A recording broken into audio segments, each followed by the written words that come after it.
কত বড় বড় শার্ক।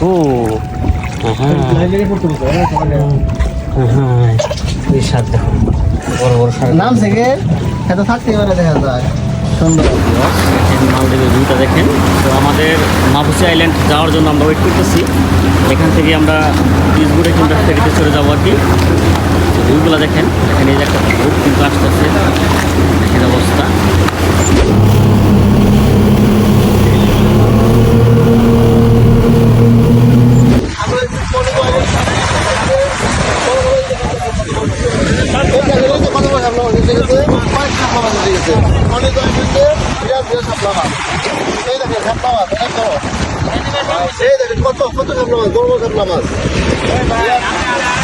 হে গাইস, আসসালামু আলাইকুম। Myself Rajib Sheikh, welcome to my another blog. So guys, আজকের ব্লগে আপনাদেরকে দেখানোর চেষ্টা করব বাংলাদেশ থেকে আমরা মালদ্বীপ ট্যুরে যাচ্ছি। সো এখন আছি বাংলাদেশে এয়ারলাইন্সে। সো কথা বলতে বলতে কিন্তু আমাদের প্লেনটা মালদ্বীপ এয়ারপোর্টে ল্যান্ড করলো। দেখেন মালদ্বীপ এয়ারপোর্টের ভিউটা দেখেন, মাশাআল্লাহ অনেক সুন্দর। এটা কিন্তু মালদ্বীপ হচ্ছে একটি দ্বীপ রাষ্ট্র, মানে দ্বীপের ভিতরে। সো এখন আমরা ওয়েট করতেছি এমনিকেশনে ওয়েট করতেছি আমাদের ইয়ের জন্য। এখান থেকে কিন্তু মানে বাহির থেকে বিমানগুলো কিন্তু খুব সুন্দরভাবে দেখা যাচ্ছে। এটা হচ্ছে এয়ারপোর্টের পাশে একদম, দেখেন কি সুন্দর একটা ভিউ। আসলে মালদ্বীপের পরিবেশটা কিন্তু জাস্ট ওয়াও, দেখার মতো। মাশাআল্লাহ দেখেন কত সুন্দর একটা ভিউ। সো আমরা এয়ারপোর্ট থেকে এখন বাইরে মাপুসা আইল্যান্ডের জন্য আমাদের বোটের জন্য ওয়েট করতেছি। এখান থেকে আমাদেরকে যেতে হবে মাপুসা আইল্যান্ডে। ওখান থেকে আপনাদেরকে নিয়ে যাব যে জায়গায় শার্ক, বিভিন্ন জাতের মাছ কিংবা হাঙর মাছ আছে। সো ওখানে যে আমরা পানির নিচে ড্রাইভিং করে দেখাবো আপনাদেরকে মাছগুলো কত সুন্দর। সো এখন আমরা কথা বলতে বলতে কিন্তু অলরেডি আমাদের বোটে চড়ে যাচ্ছি। বোটটা দেখেন কতটা স্পিডে যাচ্ছে।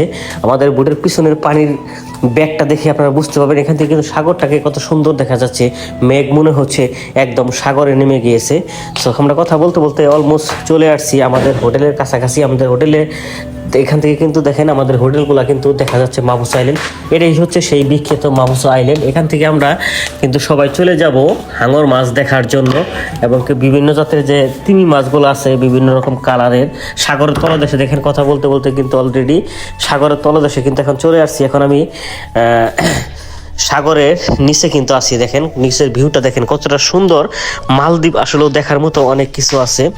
সো বিশেষ করে দেখেন সাগরের নিচে যখন তাকাইছি, মানে মনটা একদম ফ্রেশ হয়ে গেছে। আল্লাহ তাআলার কত সুন্দর একটি নিয়ামত। দেখেন সাগরের নিচে এত সুন্দর বিভিন্ন রকম কালারের মাছগুলো যে থাকে, এটা কল্পনাও করতে পারি নাই বাংলাদেশে থাকা অবস্থায়। সো ফাইনালি আমরা কিন্তু মোস্ট টার্গেট করে আসছিলাম যে মাপুসা আইল্যান্ড আসলে মানে এই মাছগুলা দেখতে পারবো। এটা যাই না, অনেক ঘাটাঘাটি করে কিন্তু আসছি। দেখেন এই যে মাছের ভিতরে গোসল করতেছি, এটা কিন্তু সাগরের মাঝে, মানে খাবার দিলেই মাছগুলা কিন্তু একদম সাগরের মাঝে আইসা পড়ে। কারণ যেহেতু মালদ্বীপ নীল পানি, শস্য পানি, এখানে কিন্তু মাছগুলাকে খুব সুন্দরভাবে দেখা যায়। সো এখন আমরা স্যুট পরে ড্রাইভিং করতেছি আর কি পানির মধ্যে। পানির ভিউটা দেখেন আর মাছগুলা দেখেন একদম কিন্তু আমার হাতের কাছে। কি বলবো, আমি ধরার অনেক চেষ্টা করছি কিন্তু মাছগুলাকে ধরতে পারি নাই।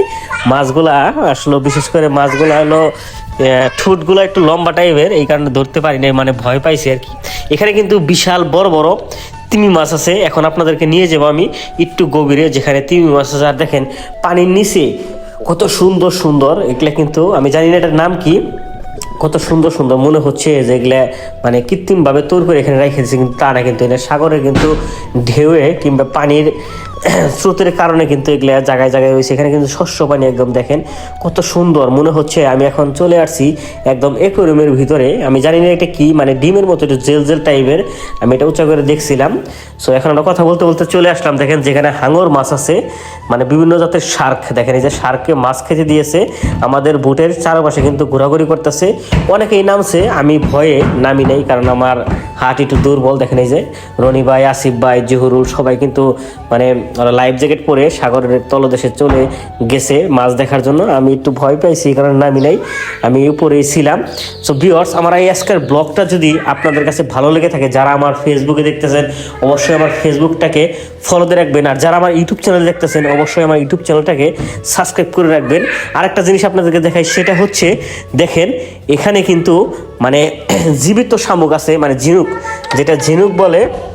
ওই ঝিনুকটা কিন্তু আপনাদেরকে এখন আমি জীবিত দেখানোর চেষ্টা করব। দেখেন এই যে শার্কের এন থেকে আমরা যেখানে মানে দুপুরে লাঞ্চ করছি একটা দ্বীপের মাঝে, তো এখন আমরা দ্বীপের মাঝে চলে যাব। দ্বীপের মাঝে দেখেন এই যে একদম তাজা ঝিনুক, দেখেন এই দেখেন ঝিনুক কীভাবে দৌড় পারতেছে। আমি কল্পনাও করি নাই মানে ঝিনুকের ভিতরে এরকম একটা পোকা থাকে। আমি ভাবছিলাম যে পোকা না, এটাই হচ্ছে ঝিনুকের অরিজিনাল যে ঝিনুকের যে ইটা মানে শামুকের, এটাই হচ্ছে সেই জিনিসটা। সবাইকে অসংখ্য ধন্যবাদ সম্পূর্ণ ভিডিও